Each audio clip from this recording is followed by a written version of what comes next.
Yes, Reds, welcome back to another match reaction.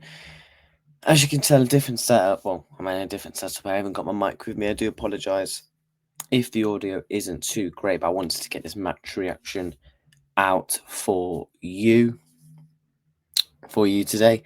Yeah, different setup today. So we're not at home, that's why. And yeah. Let's get into the match reaction then. So Liverpool win the Merseyside derby. Liverpool 2, Everton 1. Funny enough, I got my score prediction correct, guys. We're going to dive into what the lineup was, and then I'm going to give you my match thoughts. It was Alisson in goal, Connor Bradley, Kanate, Van Dijk, Kirkes, McAllister, Gravenberch, Mo Salah, Szoboszlai, Gakpo, and Ekitike. And obviously this is the Everton team. And yeah, let's dive into it. So we actually start really fast. I mean, look at the stats in that first half. Liverpool were the better team in that first half. I thought we was in cruise control at times. You know, we was 2-0 up after half an hour. Ryan Gravenberch, what a finish on. Take a bow. Honestly, already, I'm going to give you now, guys. Gravenberch was man of the match. I don't think that was even a debate. Ryan Gravenberch, man of the match. Ekitike, lovely ball off the ball movement. We talk about what Honest wants to see improvements of him, the work rate on and off the ball, and he showed that at times today. Dragging back, coming deep, really good performance, and obviously he did get the goal. 2 shots, 1 goal, very clinical performance from him. Really improved from recent weeks because Slots has been critiqued of him. You know what he can do on and off the ball. I felt like we showed that today. He was coming back defensively, which is what I really liked. His passes as well, link-up play was brilliant as usual. Really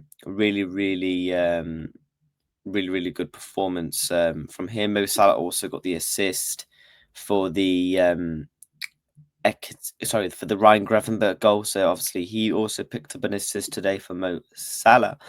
But Ryan Gravenberch, unbelievable on and off the ball. This guy's just so calm and collective. 23 years old he is. 23. This guy is literally years and years away from still his prime years. I said it for a couple of years when we signed Ryan Gravenberch. I believe I did a live stream or video on him. I can't remember. I was like, this guy has potential to be up there with some of the best midfielders in the world, with the likes of the Jude Bellinghams, the likes of Camavingers, the Pedris. That doesn't mean saying I think he's the best, but he's definitely in the conversation. He's in the debate. For me, he's a top 5 world midfielder. He has been unbelievable this season. Our best player, in my opinion, and I said this on recent videos.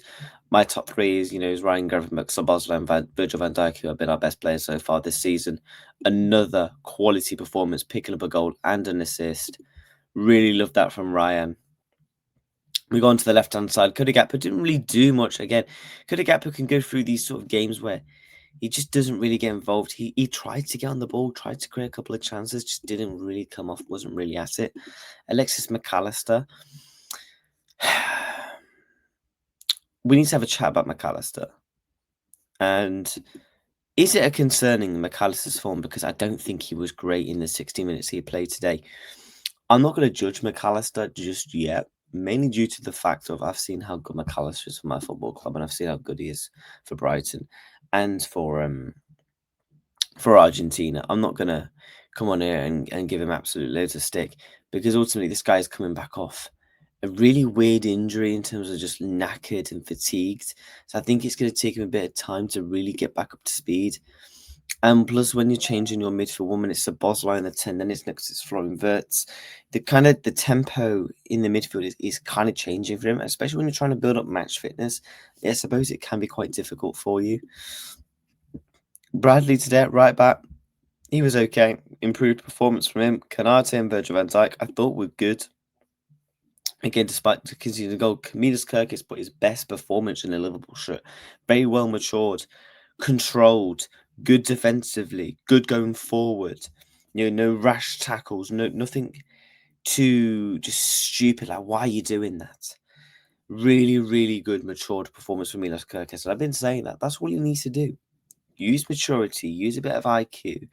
You've got the work rate, you've got the talent. you've got the traits and attributes to become a good footballer at this football club.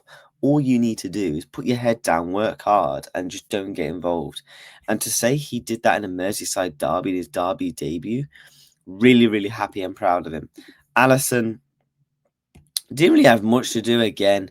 I mean, look, we conceded. They got back into the game from Guy and Dye, who got the assist. And obviously, the players that did end up coming on. I'm surprised only slightly used 3 substitutes today. Curtis Jones obviously came on, Florian Wirtz and Alexander Isak. Isak linking up well with Mohamed Salah. We've been seeing the clips in the training. We've been seeing the really, really good link up between them. And you saw that very closely with Isak played that little side pass, and it was just a slight bit too much, and Salah could have scored. Got into some dangerous areas. He didn't really get fed the ball.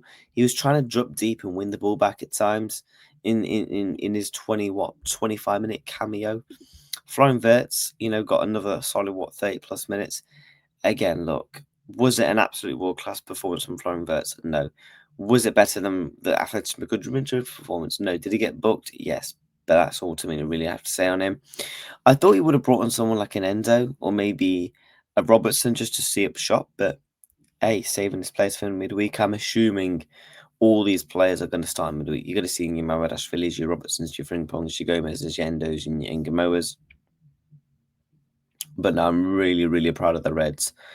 And I thought we were good today. It's just a shame we let them get back into it, really, isn't it? It's just a shame we let them get back into it. But look, Liverpool are now 6 points clear at the top of the Premier League. Arsenal have now got to beat Manchester City to keep up that gap. Man City and Arsenal aren't both going to win tomorrow. So someone is going to be falling behind Liverpool in the title race. Whether that's Manchester City, 8 points behind. By the way, Liverpool were only, I think, 8 points clear of Manchester City, I think, in November. It took us to November to go 8 points clear. The fact we can go 8 points clear and we're only halfway through September. We could potentially go 6 points clear of Arsenal. In my opinion, I want to draw tomorrow and to have that nice 5-point lead cushion. It's absolutely fantastic. Arne Slot deserves massive amounts of credit. The way he's got this team over the line, well-drilled mentality. And finally, guys, we didn't have to score a last-minute winner today. We didn't have to score a last minute. Obviously, our results so far this season, 4-2 against Bournemouth, 3-2, 1-0. Another 1-0 and a 2-1 in the derby. Really, really proud of the Reds. And now when we go to Liverpool's fixtures, we've got Southampton in the EFL Cup, which I expect we're going to see a rotated side. And I've seen, Southampton are not doing one in the Championship, they're 15th. So if we can win that game, get ourselves into the next round of the Cup, and then it's Crystal Palace. For me, if we can get to that Crystal Palace game and win that as well, it's going to be absolutely fantastic. This is the start of, the run now that I've been mentioning. We've got Southampton, Palace, Galatasaray, Chelsea, then United, then Frankfurt, then Brentford's. And I believe after that it's Aston Villa, Madrid, Man City. So we got tough fixtures all the way up until the back end of November. The next 2 months period is going to be tough. But we saw that last season where Liverpool were playing the likes of Real Madrid. They were playing the likes of Bayer Leverkusen's. They were playing the likes of Manchester City's, your Chelsea's, your Aston Villas. And all these teams at the current time in world football were on form. So, I expect Liverpool to go on the run and beat these teams. But the next 3 games, absolutely massive. And, to think potentially...